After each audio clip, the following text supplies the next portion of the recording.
Small kitchen? I got you covered. Hey there, hi, welcome to the channel. I am Garrett, and in this video, we are talking all about those of you that have teeny tiny little kitchens and what you can do to elevate and upgrade them. Now we've got a lot to get through, so let's get into the video. Now the first thing we have to talk about when it comes to a smaller kitchen is about the size, and that is scale it down. Don't think just because you have a small kitchen or a teeny space, you can't take advantage of the same design ideas, trends, or inspiration that you see online in a larger kitchen, because you can scale things down and make them smaller to go in a smaller kitchen. The reality is a smaller space requires less, meaning you can get more impact for the same budget. In a large space, you have to make sacrifices to save money. So maybe you opt for a quartz countertop.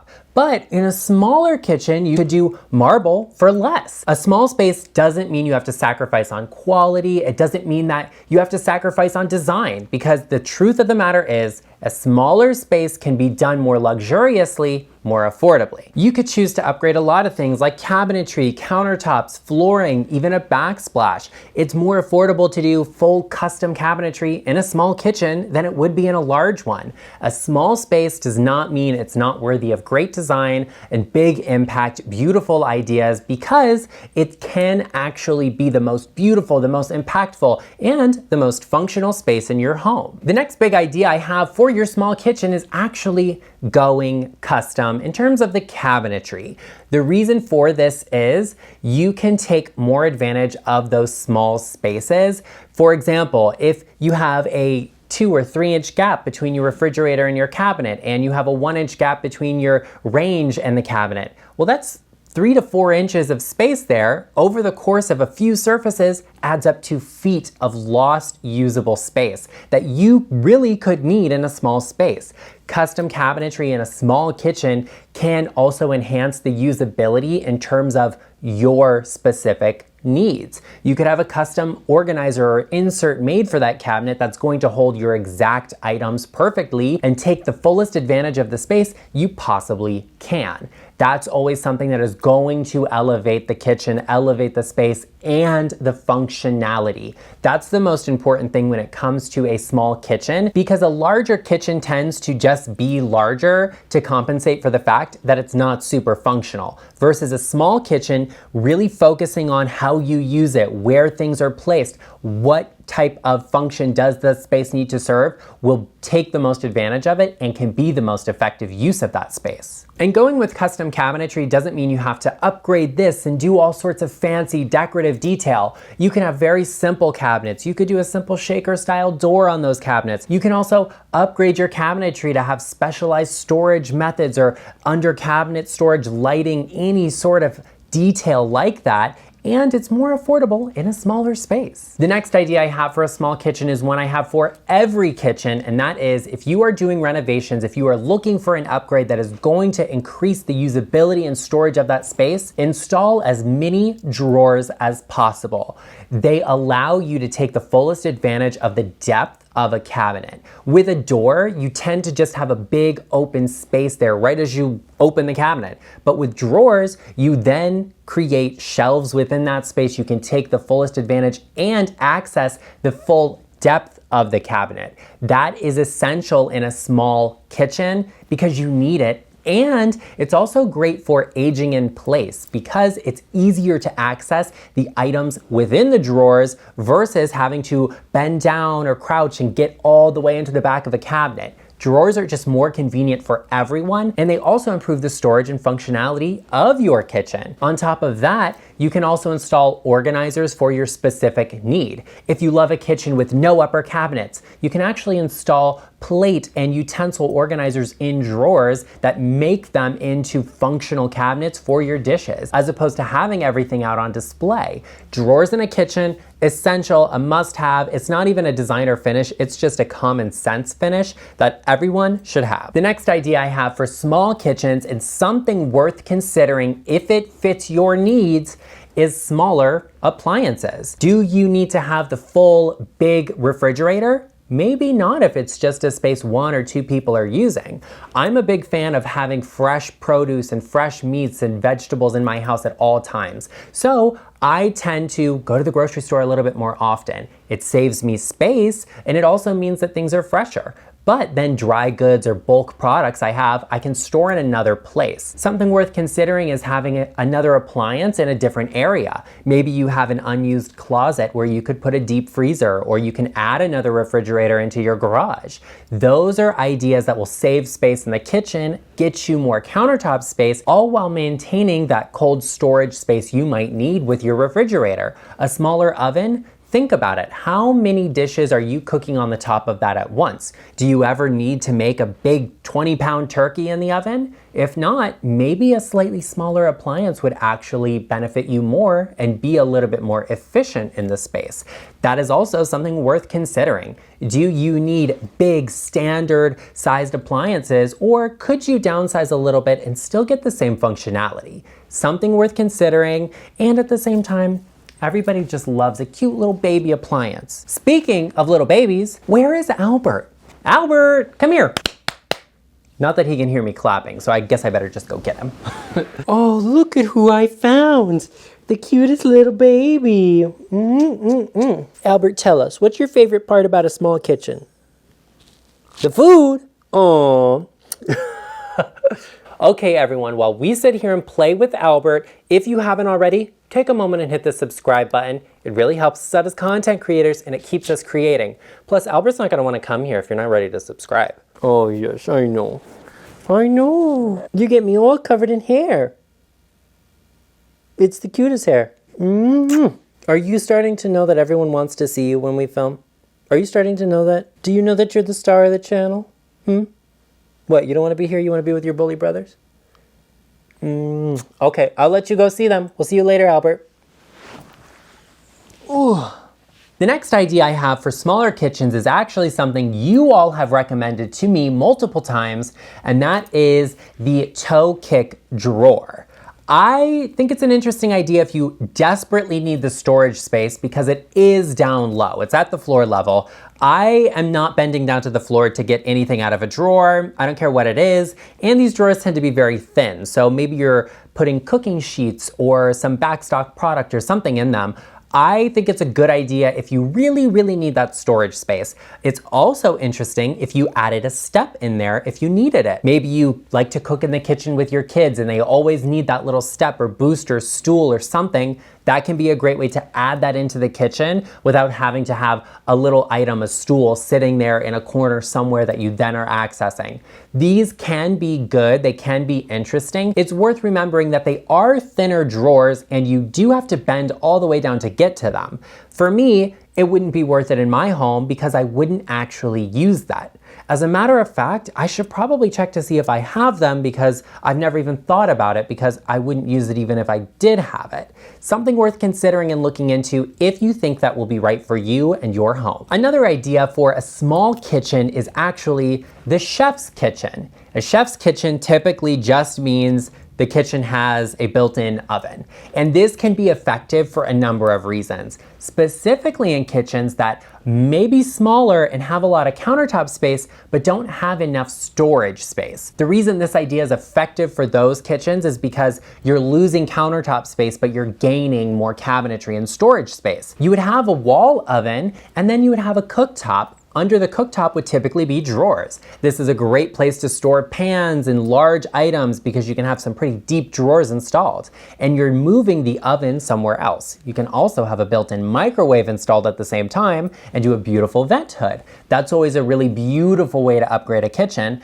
And this really works if you have a lot of countertop space or you don't need it and can afford that built in. You'd also have storage above and below. So that's something worth considering if you want to add that into your kitchen. I also love a chef style kitchen when it comes to aging in place because you can install a French door oven, meaning you can get in closer, you don't have to extend your arms as far, and you can have it built to your specific height. And you don't have like a really hot oven door opening right into your face. That's always a great idea to incorporate into a space. It's a nice little safety feature to have, but these are also just very luxurious looking and feeling, and a lot of standard cabinetry manufacturers make these cabinets that are ready to go for your oven just to slide right into. I love that. I think it's a great idea and definitely something beautiful that can allow you to take the fullest advantage of a smaller space. We are diving into so many topics about kitchens, and for even more, be sure you check out my kitchen playlist linked in the description box of this video. The next idea I want to share with you is actually the idea of a cubby in your kitchen. A lot of us have small appliances that sit on the countertop. For me, I have my microwave and I have an air fryer. I love them, but I don't want them to be on my countertop. So I'm gonna have a cubby built. Why is that? It gets them off of the countertop and under the cabinet, but I don't have to commit to a specific model that's built in. Because for me, a lot of the drawer ovens have a lot of moving parts, and that can break pretty easily, and I'm not looking to have my food get stuck in the microwave. I'd rather just have a normal microwave that I could update or change out as I need. So a cubby means that you can use different models, different sizes that will fit into that space. I can also put my air fryer down below, so when I want to use it, I can bring that up to the countertop, and it's great because it's right there, but my microwave can stay under the counter. I love that idea because it's open storage, you can see it there, it's easy to access and reachable, but I don't use my microwave every day. It's convenient to have, but it's not an essential that has to be right there in my face. You know what is just coming to me that would be so amazing in a kitchen, and it's GarrettLeChic approved. I've never heard it before, and you'll probably see it after this because everybody watches these videos and doesn't like to acknowledge it, but what if you had a range, like a double range, where the bottom was the oven and the top part of it was a microwave? Then you wouldn't have to have a microwave in a cubby or hanging anywhere. It would just be a part of the oven. And I mean, I know the argument would be, well, appliance companies want to sell you 2 appliances, but you could just charge a little bit more for it and I would pay for it. That's a really amazing idea. GarrettLeChic approved, and I'm sure we'll see it on the shelves next year. Love that for me, love that for you, love that for us. Make sure you put the little sticker on there that says, like, you saw it here on the GarrettLeChic YouTube channel, but not the point. My next recommendation is to go up. You all know I don't like to see a gap between the top of cabinetry and a ceiling if it can be avoided, and this is the place to take advantage of that. It may not be reachable for everyone. Hey, I'm not 9 foot tall, I can't reach my ceilings, but at the end of the day, I can store some back products, some holiday, seasonal decor, or some cooking utensils I don't use every day. How often are you roasting a turkey? So maybe not every day, and you can put your roasting pan up there and just access it the few times a year you need it. Those are great places to store those specific cooking utensils that you like to have, but don't need every day. And then maybe you have a step stool to access them. Adding another row of cabinetry above, if you have the ceiling height, is a great way to add storage to a space that doesn't take up any more floor space and can give you a place to store some of those items you are not accessing every day. The next idea I have for smaller kitchens actually relates to the removal of a trend that was very popular for a very long time, and that is removing the corner pantry. This of course would require a contractor, so I recommend you have someone licensed out to your home to address whether or not this can be done for you. But the corner pantry takes up a lot of space that could be better utilized in another way. The reason for this is because it typically is built out of walls. Walls are about 6 inches thick, so 2 walls is already you losing a foot of countertop and storage space. These pantries don't tend to hold a significant amount more than just a normal cabinet pantry. It's something worth considering if you are upgrading, if you are renovating your kitchen, if you don't mind opening those walls up, because this can add a lot of usable space to your kitchen. And in that back corner cabinet, you could install a Lazy Susan type of feature or a pull-out, which would then mean you're adding even more storage than you had before. These were great at the time and people really liked them, and a lot of people have them that back into staircases or kind of are secret passageways into a larger pantry. That's great, definitely keep it if that's you, but if it's not, and it's just not an effective use of this space for you, consider having it removed and having a professional out, because it may not even be structural or necessary to have in the space. Maybe it's purely decorative. Something worth considering because it could definitely benefit you and a smaller kitchen. I definitely recommend that you have a contractor come out to your home if you are considering any of these ideas. I don't recommend that you just go at it by yourself. The next idea for that smaller kitchen is actually organizational hacks. There are so many cool ideas and utensils, creative methods of taking the most advantage of your space. And you all know I love an organizational moment. The aesthetics of a beautifully organized, tidy kitchen is gorgeous and definitely worth considering in a smaller space because they can become crowded very quickly. You want to make sure you are taking the most advantage of your cabinetry. For me, I love hanging systems in cabinets because if you have a big stack of plates and they're kind of arranged biggest to smallest, you have to move all of the small plates to get to the big plates. But if you have a shelf installed that hangs off, well, you have that extra space there and you don't have to mess around with anything. The same thing applies to coffee mugs and cups. There's a lot of different organizers you can add to any cabinetry space that will take the fullest advantage of them. If you have a niche, you could add a bar in there and hang pots and pans, maybe towels or kitchen utensils. There are so many fun ideas like that. I also recently saw one that I really love, which is adding a shelf into your backsplash to serve as a spice rack. That would get all of your spices out of a drawer, giving you an extra drawer, and they're where you can see them. You can put them into aesthetic jars that are labeled and be really beautiful. I love that. It's such a fun, creative idea, and it also will let you see right there, oh, what do I have? What do I need to refill? That's always a great way to organize the space, take advantage of the space you have, and alleviate some of the items in drawers. I really love these organizational hacks and methods, ideas, because you can get so creative with the space you have and take the fullest advantage of it and what that means for you. Well, there you have it, everyone. I hope you enjoyed this video. If you did, be sure to let me know in the comment section down below and share with me what is one kitchen trick, hack, idea that you have incorporated into your kitchen that you think could benefit everyone else. Be sure to share with me in the comment section down below, and while you are down there, give this video a like. I know that you know someone that they have a teeny tiny itty bitty baby kitchen and they're gonna renovate it, and you already see that they're making mistakes and you are just done with it because you don't wanna go over to your friend's house and then listen to them complain about their kitchen. Be sure to share this video with them because friends help friends, and I will see you